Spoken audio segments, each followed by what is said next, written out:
Well, the big news, of course, this week from Chicago. He is now Pope Leo, and he will be officially installed in a mass coming up later in just a couple of days. But he is the man now. It is his mission moving forward. And like many of you, I have been watching and listening and reading as much as I could about this. Let me just say what I think this is going to do and why God does work in mysterious ways. Well, I was watching the live coverage from the home studio in Monaca and getting ready to go on my social media platforms to promote KDKA, CBS Radio News, CBS News, and obviously to tell my worldwide audience that we have a new pope. Never did I think it would be an American pope. Now, granted, he's been a missionary and not living in the U.S. for a long time before spending a lot of time in the Vatican, but nonetheless, just hearing these interviews with his family members and hearing about his childhood and that connection to that great university, Villanova, it just brought me joy.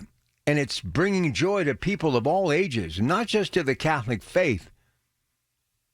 This just may be what we need right now to get engaged again, to believe that there is a higher power. And no matter how desperate times are, if you put your faith and your best foot forward, anything is possible.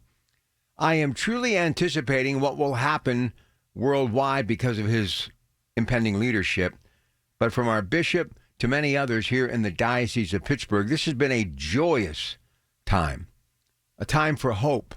And I can promise you this weekend, for those who will be spending time worshiping, wherever it may be, they will have a quiet thought or two about this man with his Chicago roots, now the leader of the Catholic faith. It was just joyous to see the people at St. Peter's Basilica, many connections to the city of Pittsburgh, but the big picture is this. If there was ever a time that the world, not just our country, but the world, needs a beacon of hope, a bright light of faith to shine upon all of us and to give us that warm glow of believing that anything is possible, now really is the time. But in my lifetime, did I ever think I would be saying an American-born pope? No, more for my children and their children, but once again, you just never know. But this is one historic moment that makes me smile and gives me hope. And after all, isn't that what it's all about? Well, hope, just like those bells at St. Peter's Basilica, ring eternal. Welcome, Pope Leo. A great story.